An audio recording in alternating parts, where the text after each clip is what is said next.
Okay, I'm going to read a little bit of an article, or maybe the whole article because it's not that long, about something that's just coming up.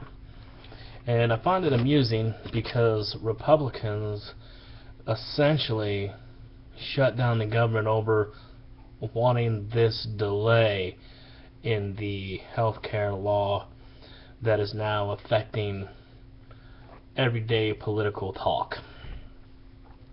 And it's titled, let me get it straight so I don't screw it up. It is titled, Democrats Warm Up to Delayed Obamacare.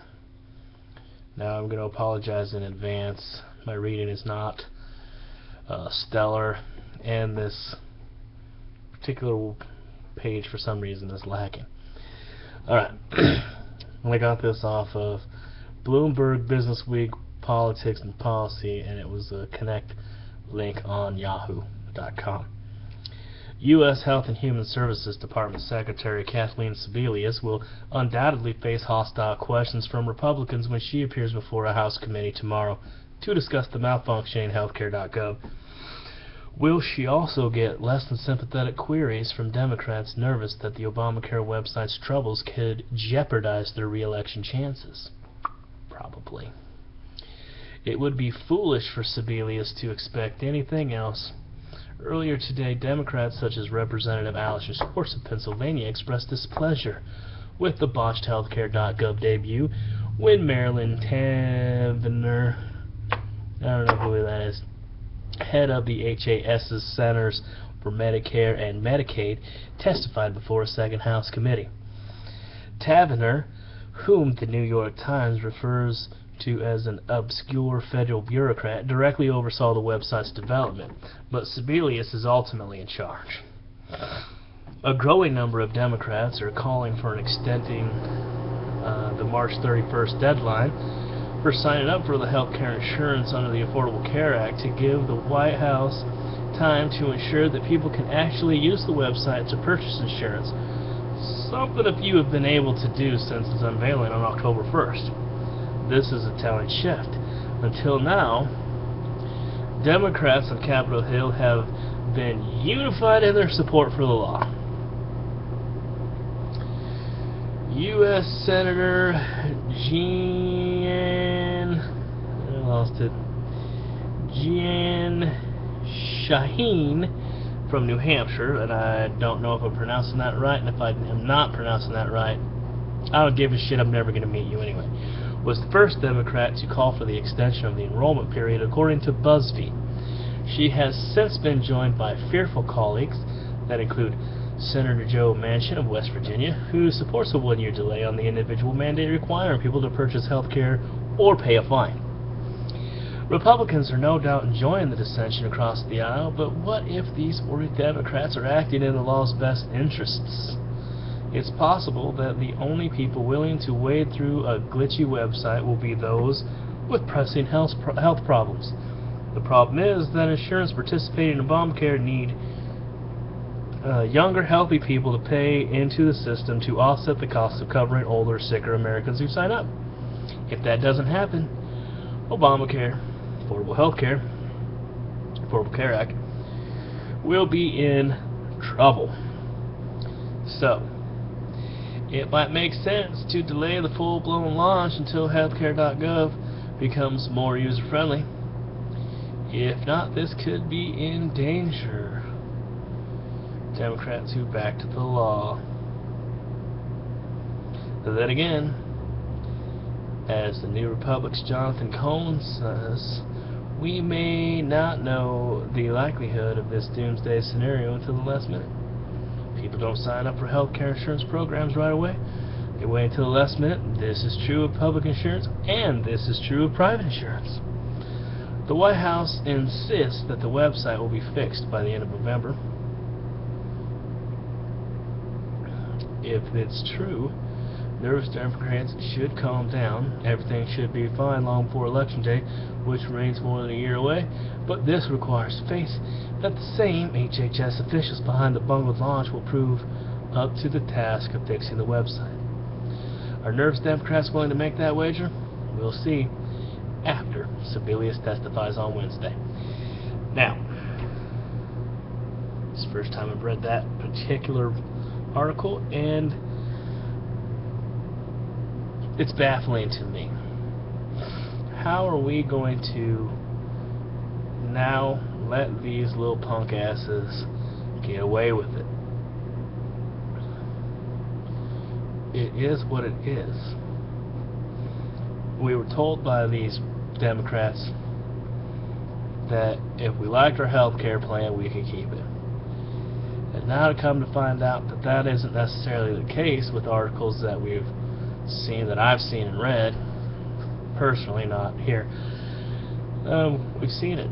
Here's another one from Bloomberg Business Week. Yes, people are losing their insurance under Obamacare. I read an article earlier, up to 75% of the people who are paying for their insurance privately are going to lose their insurance. 800,000 people in New Jersey, 300,000 people in Florida, 180,000 people in California. What happened to the promise, Mr. President? What happened to the promise you made the American people over and over and over again? If you like your health care plan, you can keep it. If you like your insurance plan, you can keep it. If you like your doctor, you can keep it. Turns out, folks, that's been one big, huge, gigantic fucking lie. From the very beginning, almost. I'm pretty sure he fucking knew. Okay? But for at least the last 3 years of the 5 years that he's been pushing this bullshit, he's goddamn well known. You're gonna lose your fucking insurance.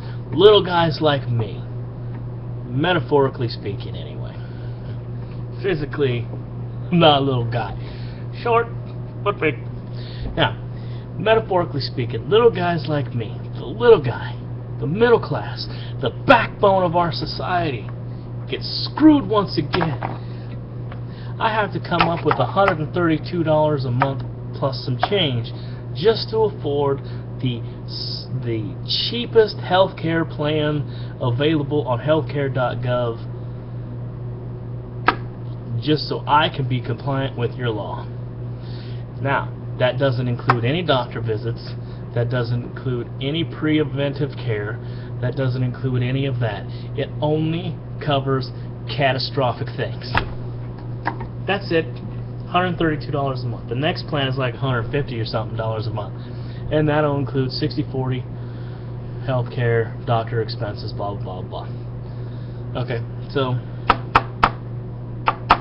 what happened to that I can keep my insurance if I like it thing? What happened to that I can keep my doctor if I like it thing?